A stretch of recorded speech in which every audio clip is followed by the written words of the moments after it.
everybody, this is the Rabid Hedgehog, and this is going to be my ride and review of the Electra Glide Ultra or Limited. And there's actually two different ones. You have the Ultra and Limited, as you can see here. Now, there are some differences between these two bikes. As you can see in the front end of it, they all look the same. You have the same Daymaker headlamps and passing lamps on both bikes. I'll show you this one on the Limited as well. But there are some differences that are between these two motorcycles. First off, when it comes to the Ultra is actually the Milwaukee 8 with the oil cooler on it. The Limited, as you will see, does not have the oil cooler. And that's because the Limited uses the twin-cooled engine. So that means that it actually has small radiators in the fairing lower right there. So because of that, the Limited does not actually have the small glove boxes on each side of the lower there. So that's one of the distinct differences there. Other differences include also, on this one it does not have heated grips, whereas the Limited comes stock with heated grips. Usually, Ultras do not have the 6.5 GT touchscreen. They will have the 4.3 as their stock radio. They do not come with a painted inner fairing, as the Limited does. You'll see that it's the gloss black painted inner fairing. Both of them do have the 6.5 GTs though on this particular one. But other than that, usually this would have the 4.3 versus that, but this has the optioned out 6.5. When you walk around the bike, you'll notice that pretty much everything else remains the same. You'll notice that it has the same rear end, except for the Limited having the actual luggage rack on there. And also, I'll walk up to the front again. On the front end, you'll see that the Limited has the lamp inside the fender there, and then the Ultra does not have that lamp on there as well. Both of them do have the same functionality when it comes down to the bike itself.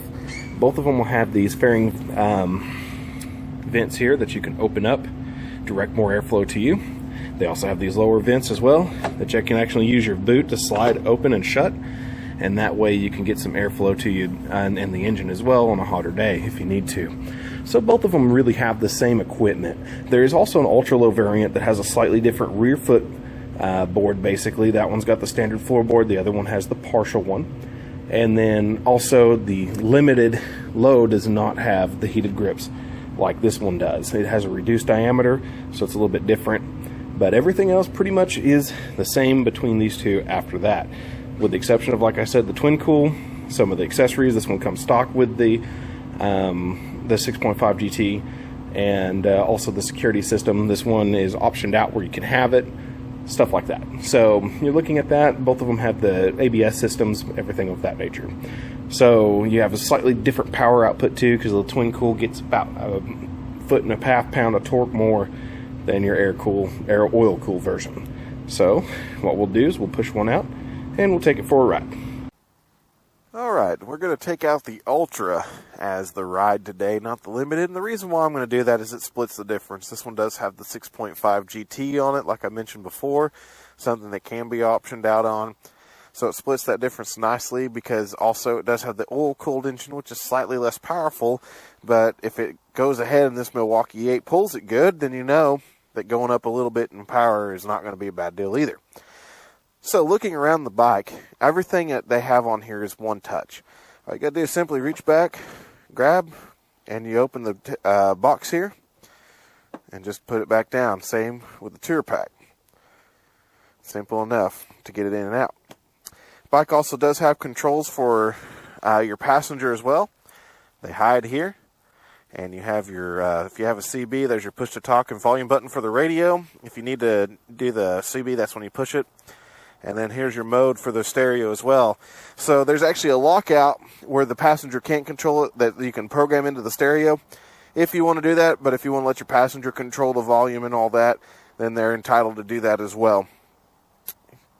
So, and that's on both the Limited and the Ultra as well. So like I said, it's pretty much similar bike. You have your ports for your communications headset and everything like that. So that way you can run the voice activation and everything for the bike itself. Go ahead and climb on it real quick.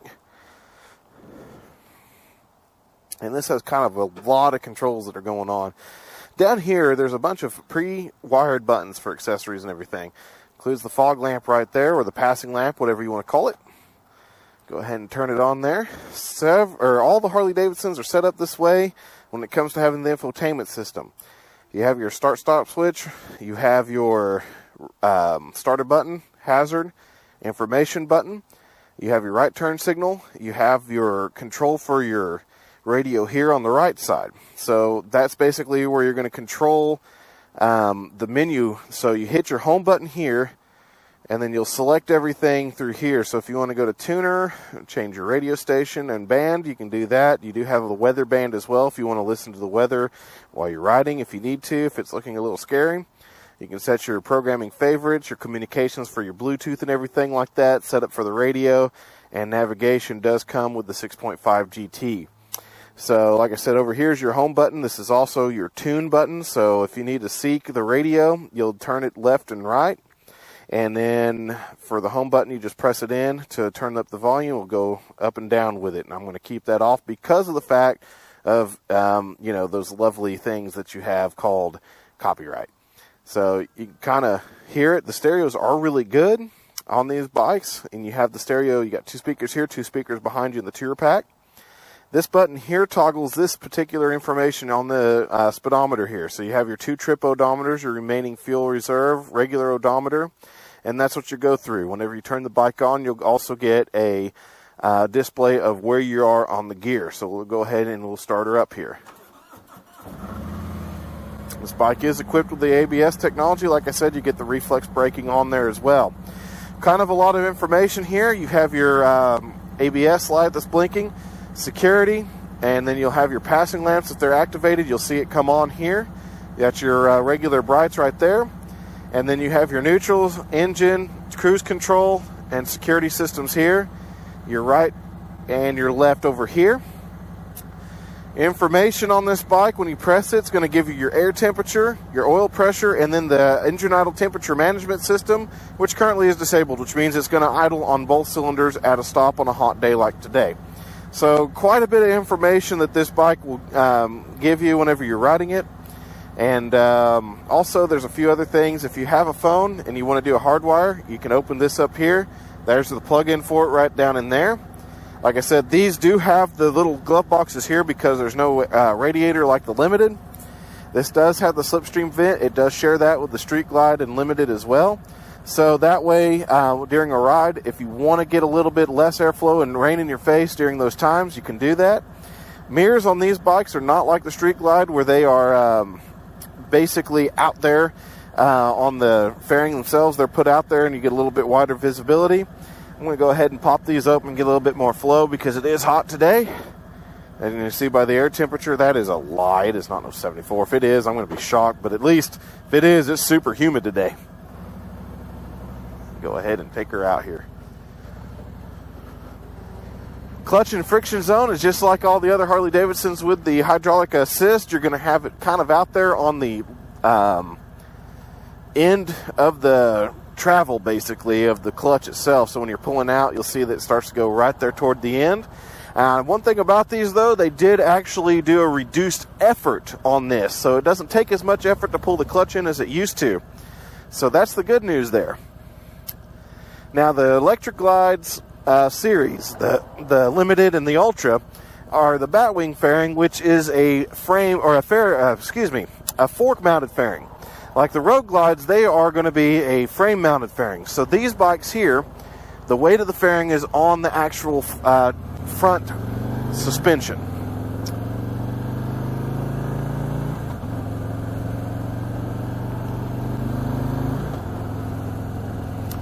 And as you can hear, I do actually have the visor open on my helmet, and that's because there's absolutely no wind getting to me, actually, how I'm sitting. There's a little bit of buffeting toward the top of the helmet, but not anything bad. Now, for the 17 model year, they did some improvements to the Project Rushmore bikes, being that they put the Milwaukee 8 in there, which is the air oil-cooled engine, and they also changed the suspension package out as well with the Showa emulsion shock system that you could find on the Sportster 1200T, basically. So with that particular suspension, all you have to do to set the preload is take off the left saddlebag, turn a knob, put the left saddlebag back on there. They also changed how you mount the saddlebag as well. It's a couple of spinning bolts that go in there that you can do easily and be good to go. I'm going to go ahead and just set cruise control and let her cruise. Now, one thing about this bike, I mean, I've rode these several times before, but it gives you a commanding presence on the road. It feels like it. It's a big bike, and it feels like a big bike.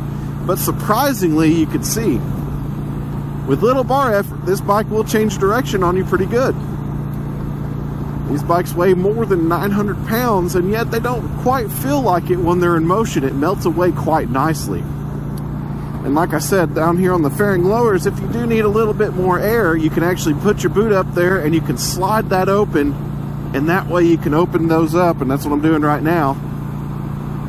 And you don't even have to look off the road or anything. You can just open it up and get that airflow and get a little bit cooler air on you, which is helping out quite a bit actually. So good airflow there. Now, like I said, this here, that slipstream vent, what that does is it helps eliminate the air that catches here and starts basically building up turbulence behind the fairing and between you as the rider. When you open that up, it allows that air to flow out, and it actually helps with the buffeting, and there's actually a substantial amount of buffeting difference just by doing that and closing it off and turning it back off. So handy feature there when it comes to the buffeting. We actually have some fairly decent winds today, but not terrible for Oklahoma. It's actually kind of light. You don't really feel the weight of that fairing on here unless you get much higher winds, like into the 20s and 30s, and right now we're not even close to that. So it rides very stable, very commanding presence, very comfortable bike. You sit on top of these bikes basically. It's like a big lounge chair.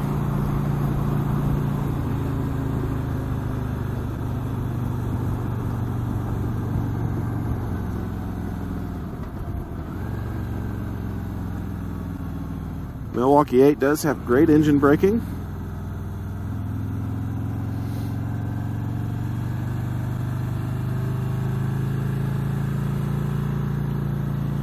And kind of funnily, you can turn this thing better than you can the breakout. It doesn't drag the floorboard at the same speed the breakout will touch down as well.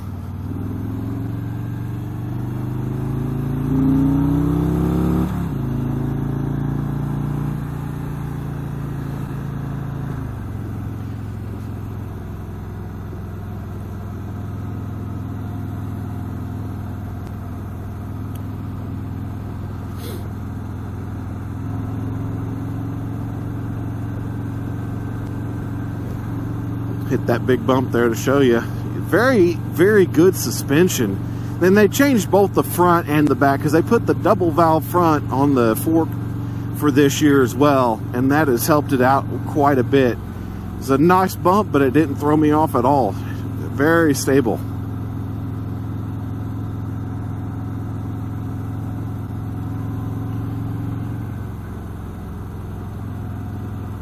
I'm going to go ahead and bump this up to 6th gear here. Just kind of cruise it and show you that whenever you're in 6th gear, there is a little bit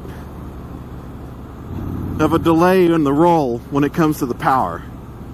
When you're in top gear and you're going about 45, you're not going to get a sudden rush of power. You need to be down in the power band. You'll need 5th gear, 4th gear even. But overall, this bike has really good power. I mean, it feels really good despite the size of this bike. It's comfortable. It rides beautifully. It's just very stable on the highway. Turns nicely. Like I said, it's a bike that you wouldn't expect would turn this so nicely.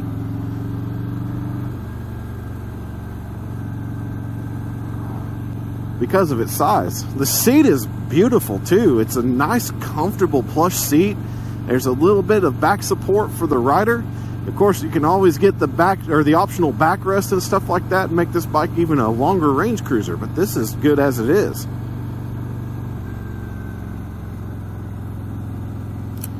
Like I said, up here you can see where I'm in 3rd gear there. Here's your fuel gauge, speedometer, tachometer, and battery voltage here.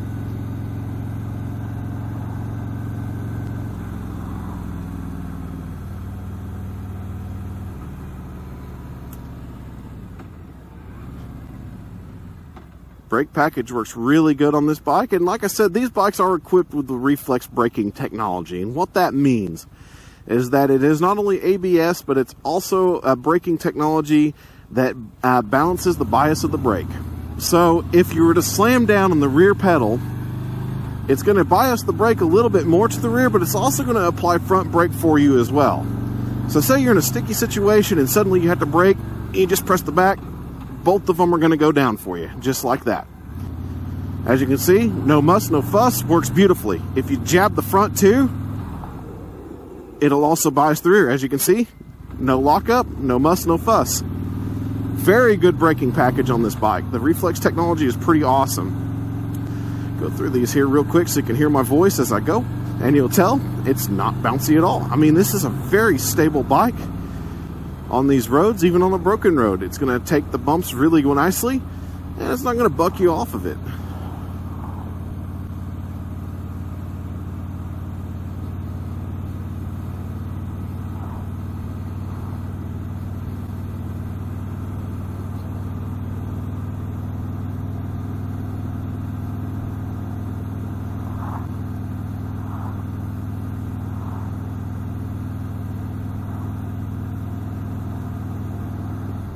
There, that's what I'm talking about. 86 degrees. I knew it was not no 70 something. Jeez. But the way I've got those opened up, and the way I've got the lower fairings opened up as well, I'm getting good airflow. It's keeping me cooler. The engine's not really getting too hot on me. I can definitely feel some engine heat, but it's not terrible. And like I said, it's something that you can adjust if you need to. If you turn on that engine idle or temperature management system, then it will also idle on that front cylinder and help cut down some of that temperature for you.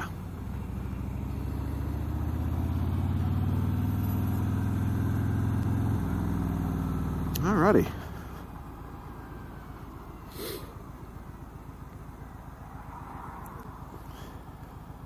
Really well balanced bike too. I mean, you don't really feel the weight even when you're sitting still on it. As you can see, I've got one foot landed and the other one up, and really well balanced. Overall, impressive package by Harley-Davidson with the Ultra. And like I said, there's two different types. You've got the Ultra Limited and you've got the Road Glide Ultra as well. And between those, the biggest difference is going to be the frame mounted fairing and the fork mounted fairing. And like I said, you're going to get a little bit of buffeting, or not buffeting, but wind lash whenever you're moving at speed with the fork mounted fairing than you will with the frame mounted fairing. So like I said, with today's wind, it doesn't make too much of a difference to me, but I'll do the Road Glide Ultra as well and kind of explain that difference a little bit more. But at any rate, when it comes to the Electric Glide Ultra, is it a recommended buy? I believe it is. This is one of the best touring bikes that there is out there. It's super comfortable. The Milwaukee 8 provides very good power and a very nice touring engine. The vibrations just cut away whenever you're at motion because the counterbalancers. You still get that lovely Harley-Davidson rumble when you're and vibration whenever you're sitting still, so you at least don't lose all the character. It's just overall a well-balanced, well-put-together package, and I do think that this is actually one of the great touring bikes. Is it as smooth as the Goldwing? No. Does it have quite the power of the Goldwing? No. I'll admit to it. It's not going to be the most powerful, but still, for a bike that you're not going to be throwing into turns and constantly, diving off in the corners with and all that, you're just looking for a simple mid-afternoon cruise, then, this is definitely a bike to do that. This is a bike that you can go also cross-country with very comfortably, easily, and very, very nicely. I mean, it's just a well put together package. Very good bike to ride. At any rate, this is the Rabid Hedgehog. If you have any more questions about the Harley-Davidson Ultra and or Limited, please leave them in the comments below. I'll also post in the description all the information and specifications of these models. Keep that shiny side up, folks, and have a great one.